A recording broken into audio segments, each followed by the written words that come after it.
What's up guys, this is Andong and today I want to show you how you can turn literally any dish into a cracker. And I don't mean like making a cracker inspired by some dish. No, I mean taking like an actual plate of food and turning it into a crispy cracker. Let me explain. In my last video, we dove deep into the science of shrimp chips, also called krupuk, and then I showed you how to make them yourself at home. They turned out amazing, actually even better than what I was hoping for. And the coolest thing is that with the method we used, we should at least theoretically be able to take any food and turn that into a krupuk style cracker. It's actually around lunchtime now, so what I'm gonna do is I'm gonna order 3 fast food classics and then we're gonna try and crackerize them and see what happens. Now, one of the most requested items, and I think an absolute must for this channel, is the classic Berlin style Döner Kebab. And I was just very happy to find out that the iconic Döner shop of my childhood, Bali Döner, is actually available online. So I think that's pretty great. Now, what do we got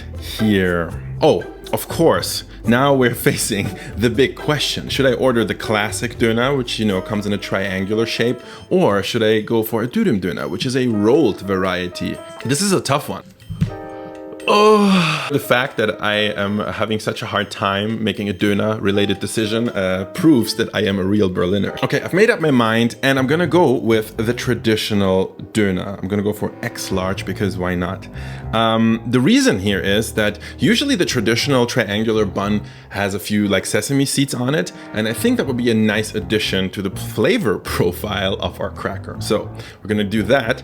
Then choose your type of meat. We're gonna go with veal. The other option being chicken. That's also very popular, but veal is more traditional. The sauce, big decision here again. I'm gonna go with garlic and spicy sauce. We all know that's what the G's do. And some extras, halloumi. No.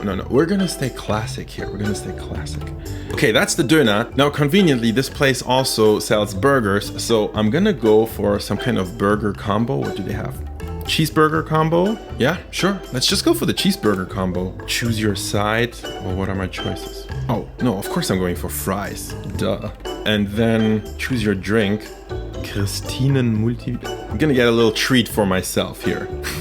All right, so that's that. Let me order this one. Okay, so now I have 2 out of 3 dishes that I wanted to order, but there's a third one I really wanted to try, and a cracker, and that of course is sushi, because it's rice, it's fish, it's seaweed, and that I think could actually work really, really well. Ooh, they have all these combos, but honestly all I want is just some, classic, maki sushi. There we go. These are the classics. Sake maki, that's just a classic salmon. Then tuna maki. Perfect. I'm looking for that, fake crab meat, which I think could work really well, but it's always in combination with avocado, and I don't think I want avocado in that cracker. Nope. Ah, there we go. Nigiri surimi. Okay, perfect. All right, so my food has been ordered, and all I have to do is wait. Even though, no, there's actually one thing we can do. Now, if you've seen my last video, you know that making these puffy crackers is all about controlling starch and having it do what you want it to do, which is puff up and become crispy. Now, one of the starches I'm going to be using today is tapioka. Just because it's traditional, as we covered last time, you don't have to use this type of starch. This will work with almost any type of starch. In fact, the second starch we'll be using is just plain basmati rice. We're gonna pre-cook this as we did last time because it's gonna help us, have something that's not liquid, and that's gonna be easier to work with. You'll see in a second, but first let's pre-cook this rice. And for that, we're obviously just gonna use but the cool thing is that, we're not cooking rice to eat rice, so we don't need that perfect texture. We're just after the starch. And that means, I'll just eyeball this like 1.5 cups. I didn't even wash the rice because that's how much I don't care about the texture. Now, here is half a liter of water. That's roughly 2 cups, and I got 1.5. It'll be fine. Look at this. First order has already arrived. Ooh, this smells so good. And just holding this in my hand it gives me this reassuring feeling that I did everything right by ordering this and not the dürüm.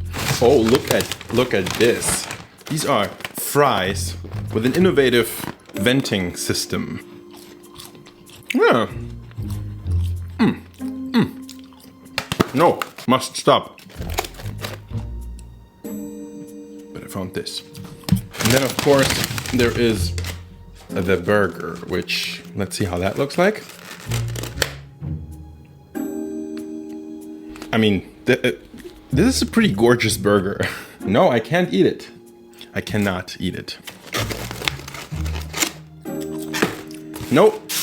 I am resisting the urge. I'm not eating this. I am turning this into crackers. And look at that. Delivery number 2 arrived, which is, of course, glorious sushi. To be honest, I was not expecting them to deliver like cooked tuna sushi when I was ordering tuna sushi, but hey, it's okay. It's gonna be for a cracker. Oh, and that wasabi, 100% is that going into the cracker.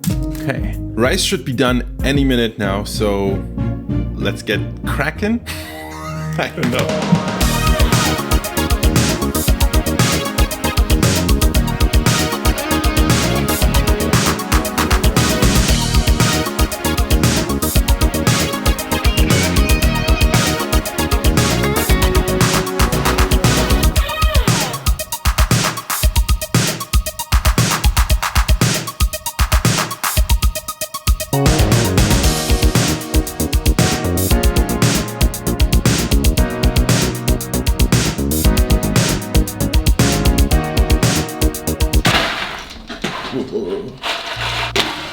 So this is what I got after 16 hours in the dehydrator. I mean, you don't necessarily have to go this long. It really depends on how thinly you cut your krupuk. Mine turned out a little bit on the thick side, so yeah, it took a little while.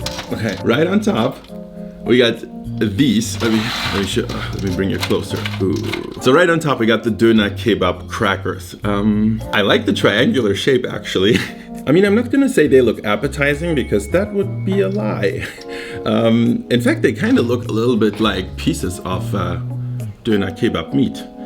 Main thing is they are nice and dry, and that is all we need. Oh, they are a little bit greasy.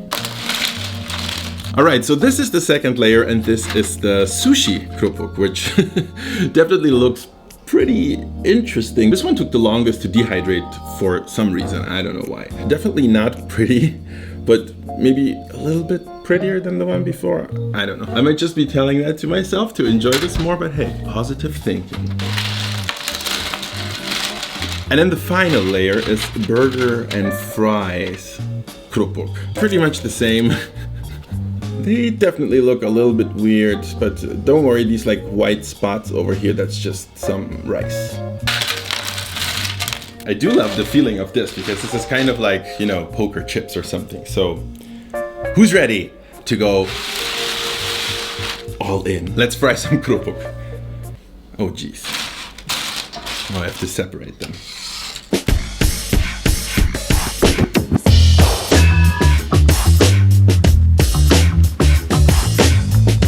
Okay friends, we are back with what I'm just gonna call mixed results. You know, to be honest, I'm a little bit disappointed because these crackers, like, the main problem is they didn't puff up as nicely as what I was hoping for. And the main concern I have with that is that these might actually just be super tough and impossibly dry and like not delicious at all.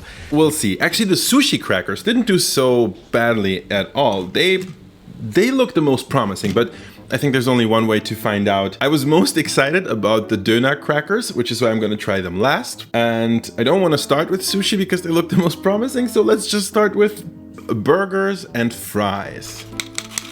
They are very crispy, that I can tell you, but who knows? Maybe they're not that bad. So, I'm a little bit nervous.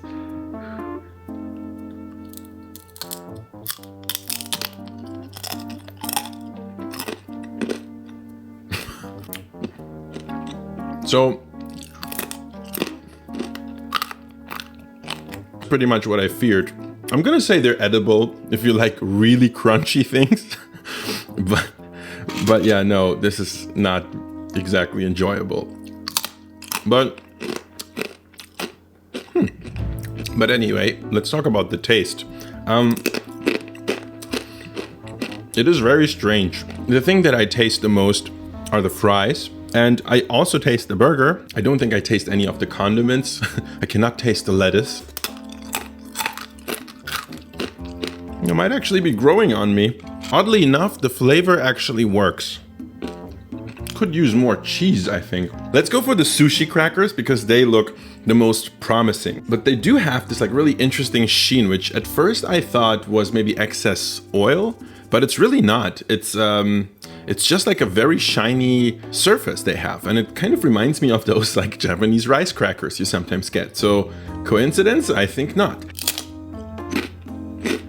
Mmm. Whoa.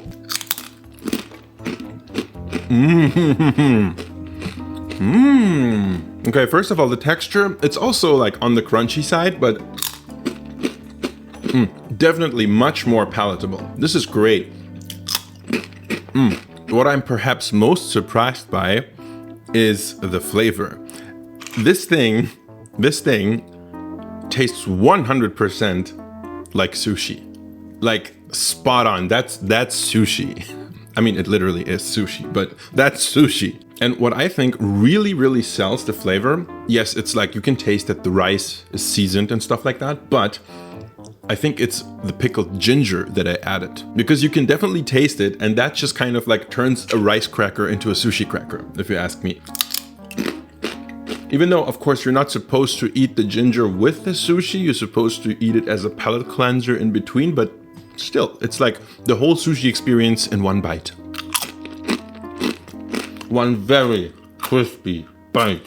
And now finally to my pièce de résistance, which is of course the Döner cracker. I'm not gonna talk too much, I'm simply gonna bite into this and suffer.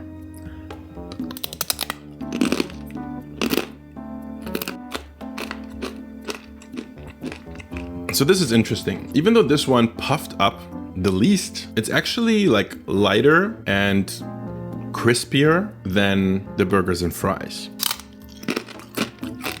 It's not too bad, but it barely tastes like Döner. This is actually very, very surprising to me because the meat in the Döner Kebab is seasoned so boldly that I was 100% expecting it to kind of shine through and come through. The weakest one out of all three flavors is Döner Kebab. I am very disappointed in you, Döner Kebab. It was a good Döner, by the way. I had the second half. So that's not where the fault lies. So let's draw a conclusion. Burgers and fries, not great. Definitely have to work on the texture, but the flavor combo, like, surprisingly works. Makes me think there should be like potato chips, like cheeseburger flavored potato chips, which I'm sure there are somewhere in the world. I'm gonna give this a like 3.5 out of 10 maybe. So like edible, but not great. Sushi crackers. Wow, that was a surprise. Pretty good texture. I think I only need to slice them thinner and that's it. And like really interesting flavor. I think, not sure if the tuna did a lot, but the salmon and the like fake crab or whatever that was, that does really well in combination with the sushi seasoning and the seaweed. Great. I might have to work on these. And for now, I'm gonna give them like an 8.5 out of 10. And finally, of course, Döner Kebab, the big disappointment. Interestingly, an okay texture, but flavor-wise, no, I would have expected more. I'm gonna give this like a 1 out of 10. It just didn't work. And that concludes today's little experiment, guys. I hope you enjoyed this one. This was, of course, just like a fun little bonus extra episode because I enjoyed making the shrimp crackers last week and you guys enjoyed the video. So I thought, why not try some other things? And maybe it's not as simple as I thought it is, but you know, sushi crackers. You heard it here first. Thanks for watching and I'll see you Friday, I think. See you then.